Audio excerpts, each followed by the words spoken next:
Quero cumprimentar a igreja com a paz do Senhor Jesus. Graças a Deus por mais essa oportunidade. Louvo a Deus pela tua vida, meu irmão, que veio nessa noite aqui para adorar o Senhor na beleza da sua santidade. Deus tem falado forte aqui nessa casa, irmãos. Quantos aqui lembram da quinta-feira passada o que Deus falou, a mensagem que Deus trouxe e de como Deus esteve desgostoso com o seu povo Israel e por conta das suas murmurações e reclamações, como consequência, eles não alcançaram a promessa, eles não entraram no descanso de Deus. E no domingo também Deus falou forte, quando dizia, através da nossa obreira Adriana, que ainda que as coisas fujam ao nosso controle, Deus continua no trono, reinando soberanamente, e as coisas rígidas ao seu controle, e por isso nós deveríamos nos alegrar, né? Porque a alegria do crente, ela é ultra circunstancial, ela tem um nome, ela é uma pessoa, ela é Jesus. E eu quero nessa noite, irmãos, ser boca de Deus aqui para a tua vida, e eu quero falar com os irmãos sobre Elias, um homem usado por Deus.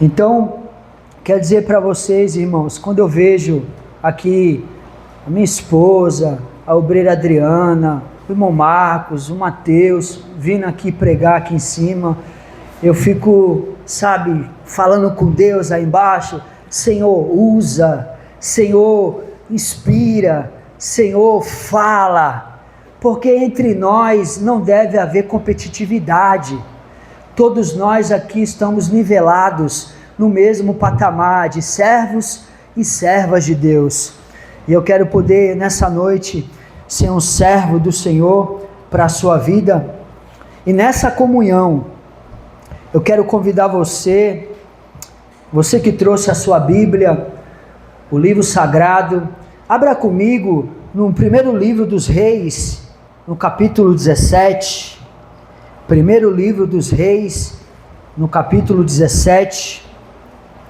Elias, um homem usado por Deus. Bendito seja o nome do Senhor.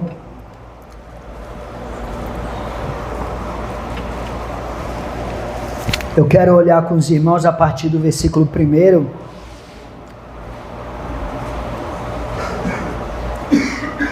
Nós vamos até o versículo 12.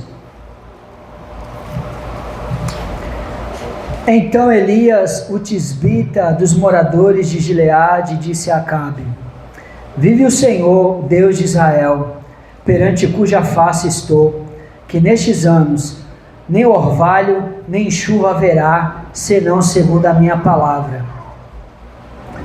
Depois veio a ele a palavra do Senhor, dizendo: Retira-te daqui, e vai para o oriente, e esconde-te, junto ao ribeiro de Querite, que está diante do Jordão. E há de ser que beberás do ribeiro, e eu tenho ordenado aos corvos que ele ali te sustente. Foi, pois, e fez conforme a palavra do Senhor, porque foi e habitou junto ao ribeiro de Querite, que está diante do Jordão. E os corvos lhe traziam pão e carne pela manhã, como também pão e carne à noite, e bebia do ribeiro. E sucedeu que, passados dias, o ribeiro se secou, porque não tinha havido chuva na terra. Então veio a ele a palavra do Senhor, dizendo: Levanta-te e vai a Sarepta, que é de Sidom, e habita ali, e eis que eu ordenei ali a uma mulher viúva que lhe sustente. Então ele se levantou e foi a Sarepta, e chegando à porta da cidade, eis que estava ali uma mulher viúva apanhando lenha.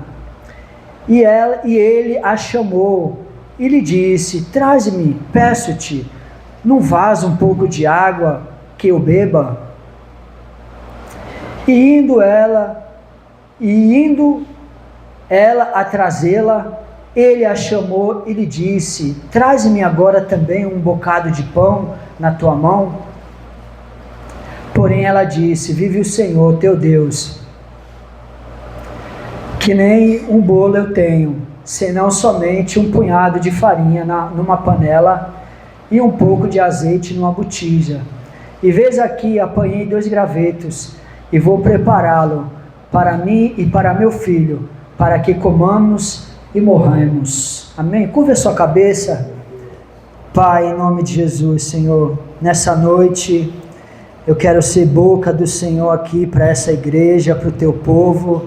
Eu só consigo, Senhor, levar a tua palavra aos ouvidos, mas o teu Espírito, Senhor, consegue levar a tua palavra aos corações. Pai, nós queremos, Senhor, degustar, Senhor, desse banquete da tua palavra, Senhor. Queremos nos alimentar aqui nessa noite e sairmos daqui fortalecidos no Senhor e na força do seu poder. Ó Pai, tira dos nossos olhos a venda, Senhor, para que nós contemplemos as maravilhas da tua lei. Eu te peço humildemente no nome do teu Filho, o Senhor Jesus. Amém.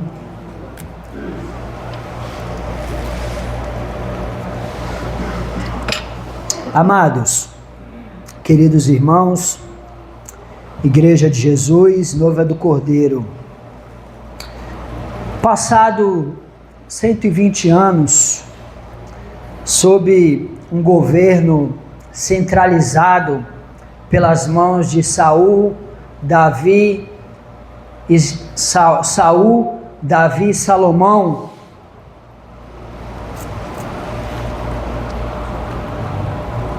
agora o povo de Israel, eles decidem, das 12 tribos de Israel, 10 seguir a liderança de Jeroboão, formando o reino do norte. Apenas 2 tribos das 12 se mantêm leais à dinastia davídica. O Jeroboão, ele dá uma tacada política, um golpe de estado, que só funciona para ele, mas é desastrosa para o povo. E todos os reis que sucederam, que vieram depois de Jeroboão, era um pior do que o outro. Se um fazia algo ruim, o outro que vinha depois dele fazia uma coisa mais horrenda ainda. E o Acabe, ele é apelidado de o pior rei de Israel. Ele se casa com Jezabel, uma mulher assassina, uma feiticeira, uma mulher que impõe e promove em Israel o culto a Baal. E os profetas de Deus haviam sido mortos à espada por ela, amando dela. E é nesse contexto, nessa conjectura, é que Deus, ele não levanta um partido político, ele não levanta uma congregação, ele levanta um homem, ele levanta Elias.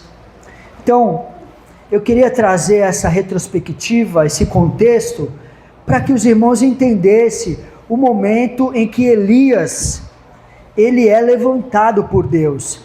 Acompanhe comigo, irmãos, o versículo 1. Elias, o tesbita, que habitava em Gileade, disse a Acabe. O Elias tisbita, aqui não está falando da família dele, não está falando do sobrenome dele, está falando da procedência geográfica de onde ele vem.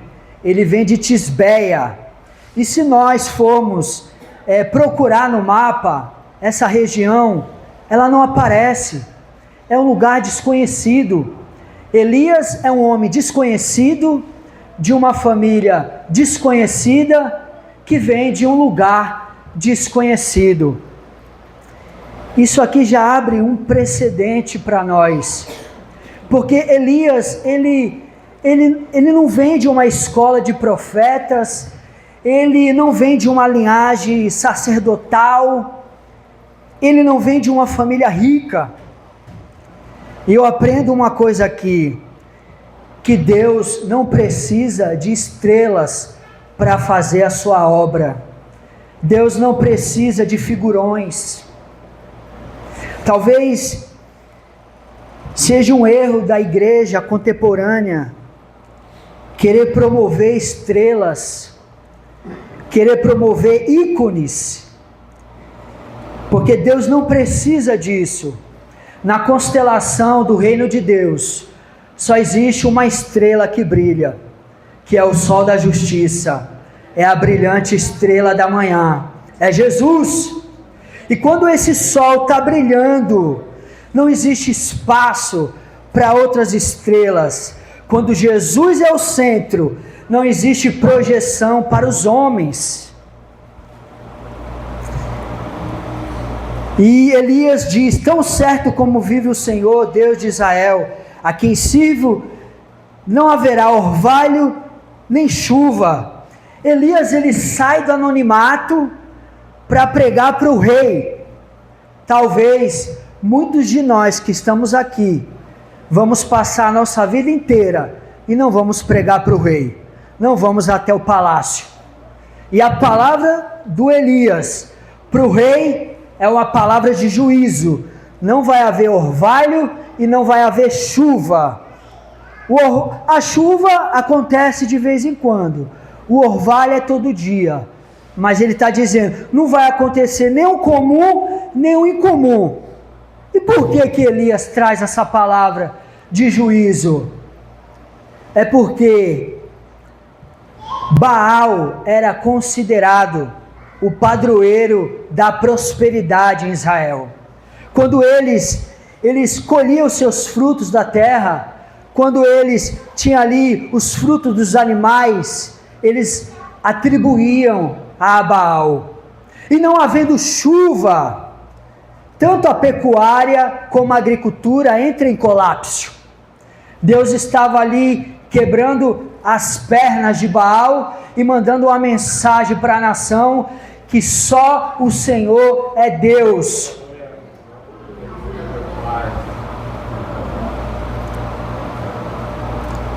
No versículo 2, diz que a palavra do Senhor veio novamente a Elias: retira-te daqui e vai para o leste e esconde-te, para o ribeiro de Querite, ao leste do Jordão.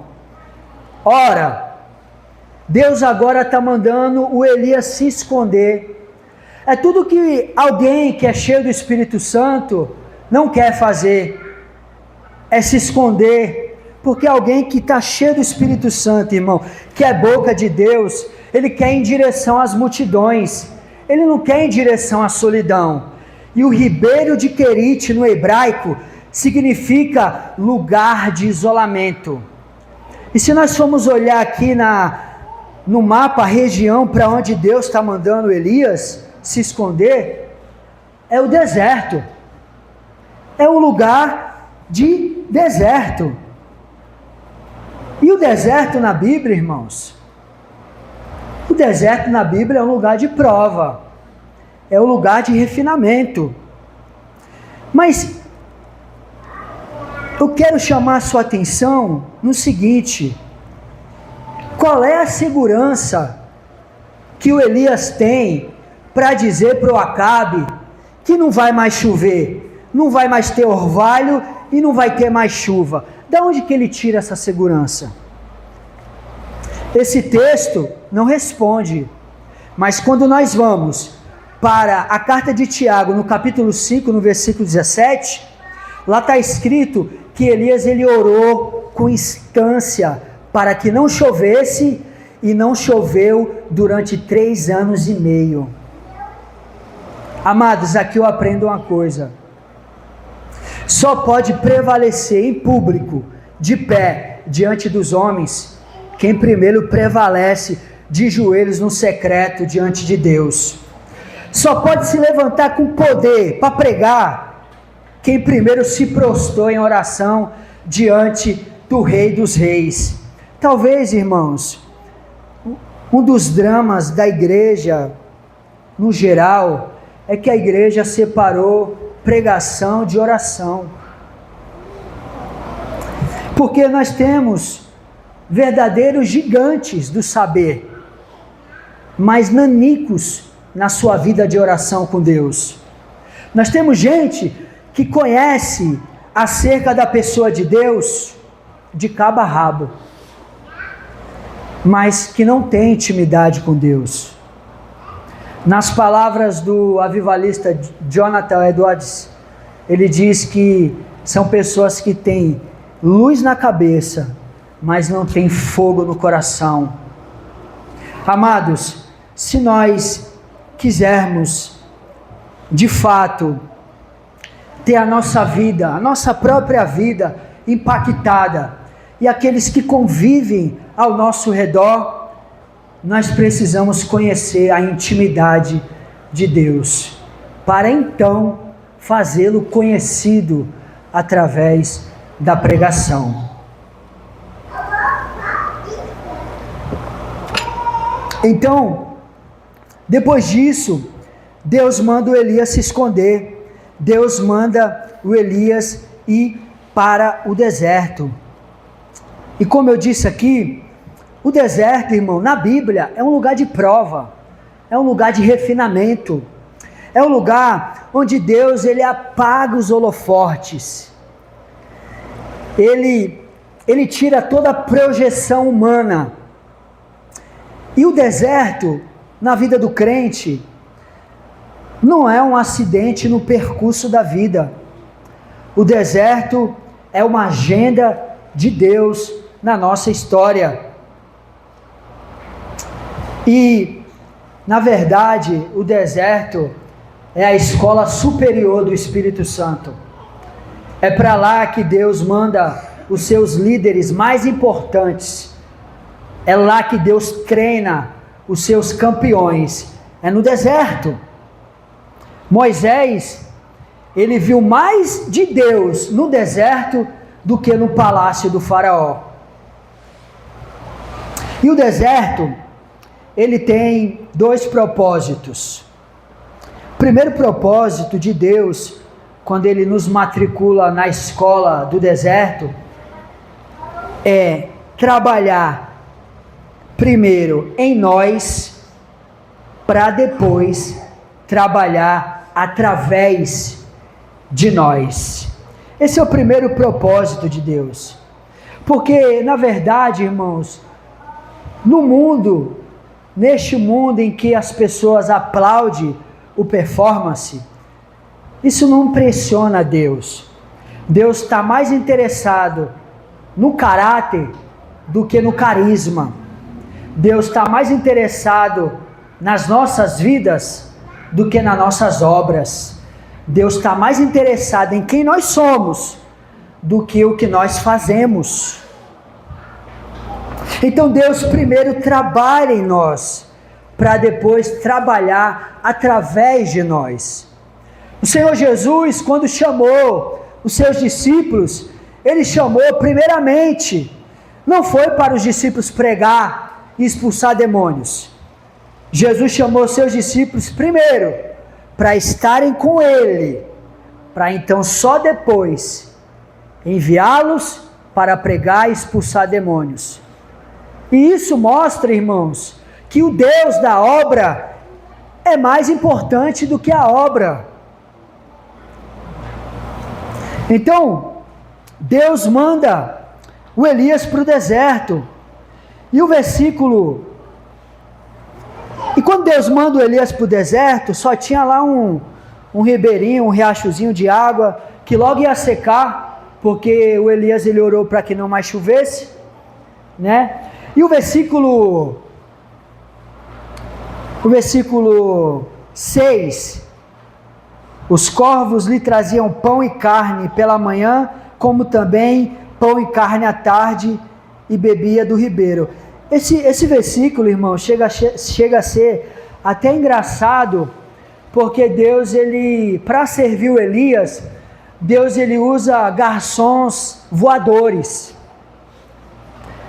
Até mesmo porque Elias estava escondido, e que se alguém fosse levar comida, mantimento para o Elias, via terrestre, talvez o Elias fosse descoberto.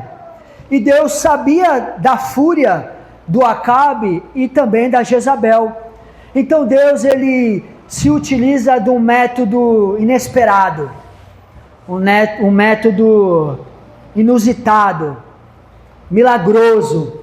Deus manda pássaros levar pão e carne para Elias. Imagina, as aves com 1 quilo de carne e um pacote de pão, no local exato onde o Elias estava. Parecia que já tinha o GPS da localização. Exato. Isso mostra, irmãos, que a natureza está a serviço de Deus para abençoar o seu povo.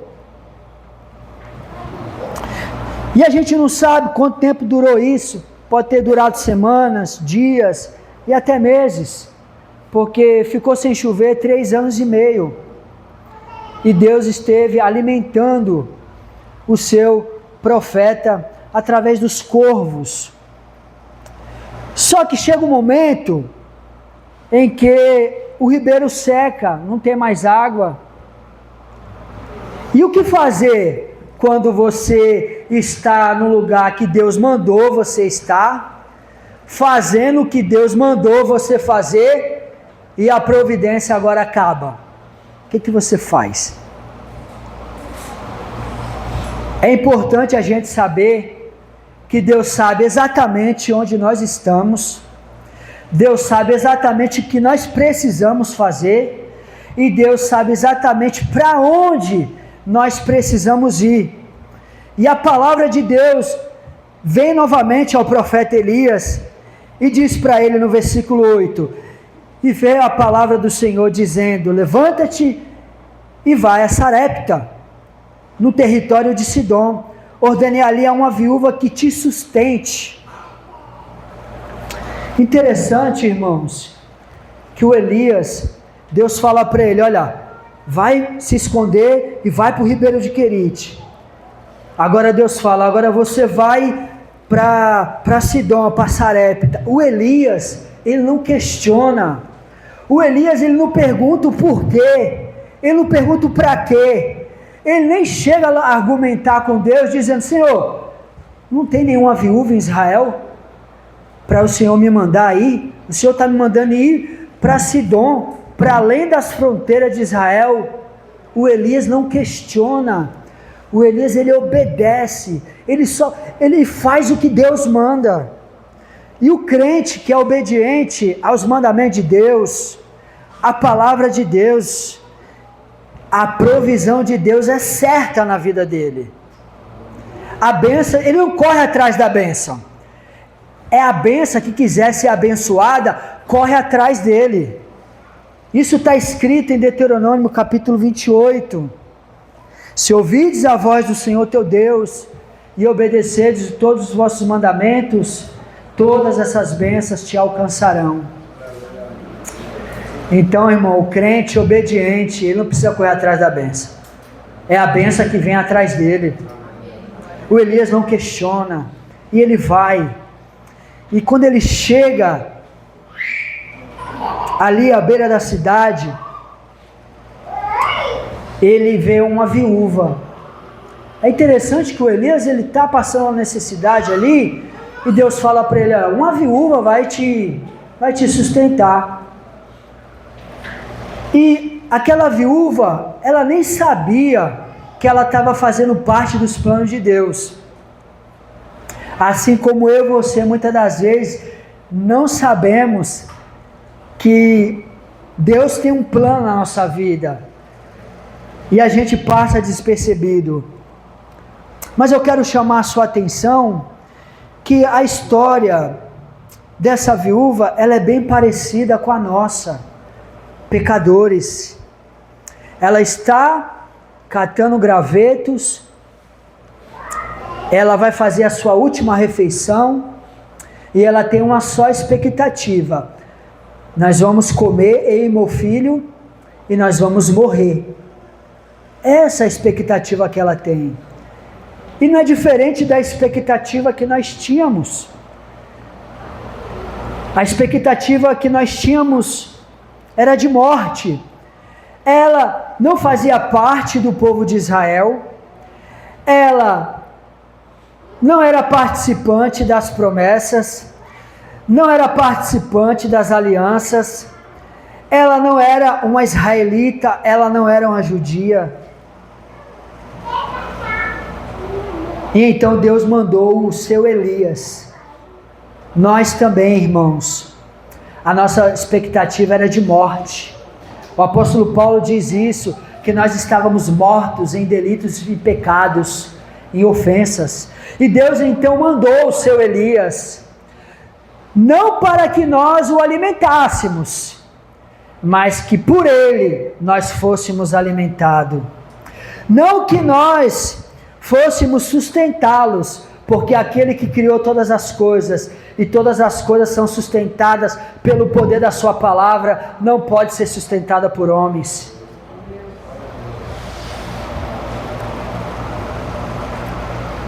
Então Deus manda o seu Elias. Foi assim conosco também. Está escrito que Deus amou o mundo de tal maneira que enviou o seu único filho, a fim de que todo aquele que nele crê não pereça, mas tenha a vida eterna. E a Bíblia continua dizendo que a graça de Deus se manifestou salvadora a todos os homens. E a Bíblia continua dizendo que o Filho de Deus desceu do céu, se fez carne e habitou entre nós, e vimos a sua glória como a glória do unigênito do Pai, cheio de graça, cheio de verdade. A Bíblia diz que se nós confessarmos com os nossos lábios, com a nossa boca, e nós cremos no nosso coração que Deus ressuscitou a Jesus dentre os mortos, nós seremos salvos. A Bíblia continua dizendo que Ele, Jesus, veio para os seus judeus, mas os seus não receberam, mas a todos quanto recebeu, deu-lhes o poder de se tornarem filhos de Deus. Quantos aqui já receberam a Jesus? Se tem alguém aqui que não recebeu a Jesus, hoje é o dia. Se tem alguém que nos acompanha pela internet e ainda não recebeu a Jesus, eu convido você a entregar a sua vida para Jesus. Receba Jesus na sua vida, para a glória de Deus. E então, aquela mulher, ela tinha essa expectativa de fazer a sua última refeição e morrer. E o Elias aparece pedindo para ela trazer para ele um bocado de pão. E quando ela está indo, ele interrompe e fala: mas também traz um pouco d'água. Veja, irmãos, a situação daquela mulher, e ela ainda atendeu o homem de Deus. Ela creu na palavra do homem de Deus. E quando ela está indo, ela fala: tão certo como vive o teu Deus, porque eu só tenho um punhado de farinha e um pouco de azeite. E o Elias falou: olha, então faz para mim primeiro, porque assim diz o Senhor, Deus de Israel, em cuja face eu estou, não vai faltar farinha na panela e nem azeite na botija. Ela creu, ela foi. E o interessante, pastor Marcos, que essa mulher, ela conheceu Deus na cozinha. Foi ali fazendo o bolo. Interessante que ela usava a farinha da panela e no dia seguinte a farinha continuava no mesmo nível. Ela olhava para o azeite e o azeite continuava no mesmo nível. A palavra de Deus se cumpriu, porque não faltou a farinha na panela e nem o azeite na botija, todos os dias, até que o Senhor fizesse novamente chover sobre a face da terra. Eu quero dizer para você, meu irmão, que Deus é um Deus de abundância. Deus não é um Deus mesquinho, que quando Deus dá, Ele dá em abundância. Quer dizer para você que Jesus Ele veio para que nós tivéssemos vida e vida com abundância. O que Deus quer para você é abundante, irmãos. Se você está vivendo, aleluia, de gota em gota, eu quero dizer para você que o teu riacho pode até secar, só que os manancial de Deus ainda continua fluindo. Glória a Deus. Pode até faltar a farinha na panela do ímpio, o azeite na botija do ímpio, mas do crente obediente, fiel a Deus, não falta não, irmãos.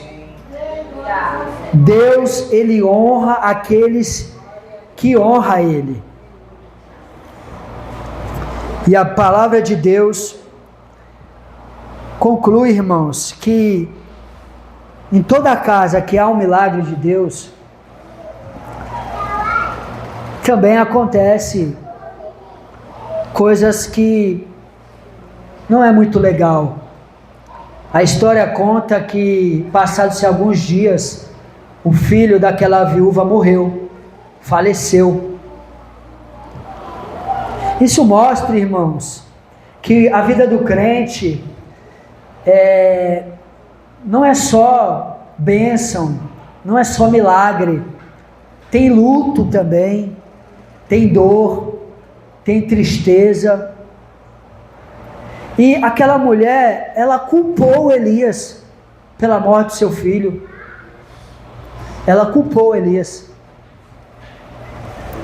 E o Elias, ele não se defende, ele não fala nenhuma palavra de autodefesa. Ele vê o luto, a dor daquela mulher, ele nem argumenta, ele não se defende, ele não fala nenhuma palavra de autodefesa.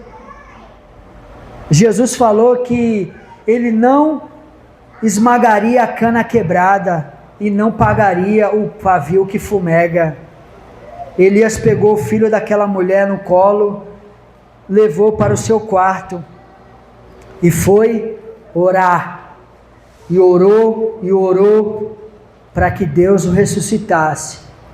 E se a gente for olhar, irmão, desde a época da criação, dos patriarcas, dos juízes, e chegamos aos reis, nunca houve uma ressurreição de mortos. Foi a primeira ressurreição que aconteceu, foi essa. Através do profeta Elias, Deus ressuscitou o filho daquela mulher. E o Elias, que não se defendeu, não falou nenhuma palavra de autodefesa, entregou o filho para aquela mulher e disse: mulher, o teu filho vive.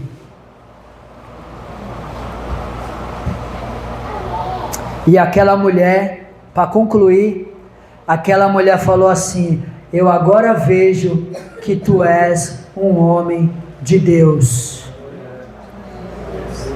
Como que as pessoas olham para nós, irmãos?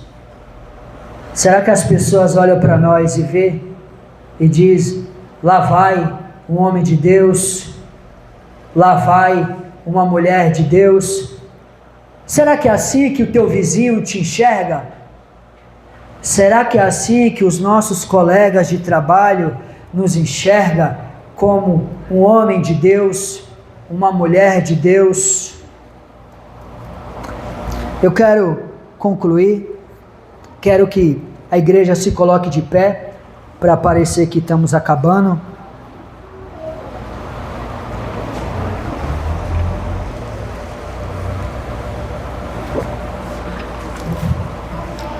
Aquela mulher, a viúva, ela disse: agora eu vejo que tu és um homem de Deus e que a palavra de Deus na tua boca é a verdade. Nós precisamos, irmãos, se nós realmente queremos impactar as nossas próprias vidas e as vidas daqueles que nos cercam, nós precisamos ser pessoas de intimidade com Deus, pessoas que gastam nosso tempo em oração, na busca da face do Senhor.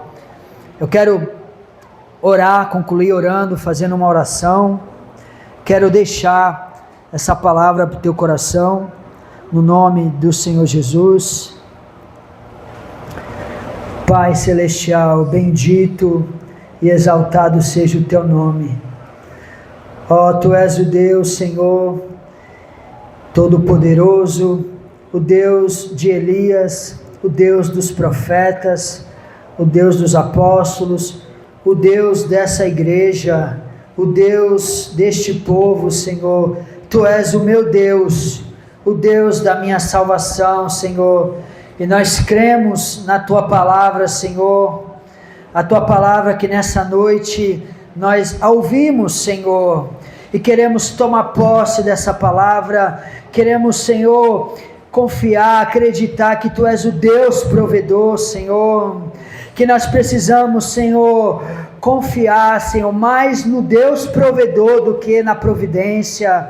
Pai, em nome de Jesus, Senhor, que o Senhor venha abençoar o Teu povo nessa noite, que o Teu povo possa sair daqui carregado pela Tua palavra, revigorado pela Tua palavra, Senhor, fortalecido pela Tua palavra, Senhor, com as suas esperanças renovadas pela Tua palavra, Senhor, que o Teu povo possa sair daqui, Senhor, de pé, saltitante, Senhor, de alegria, regozijando, Senhor, na Tua presença, para a glória do Seu nome, Senhor, e que a Tua palavra vá, Senhor, e produza, Senhor, aquilo para a qual ela foi enviada, Senhor, para a glória do Teu nome, Senhor, em nome do Senhor Jesus. Continua conosco, Senhor, recebe, Senhor, nosso louvor e a nossa adoração, para a glória do Teu nome, no nome de Jesus. E as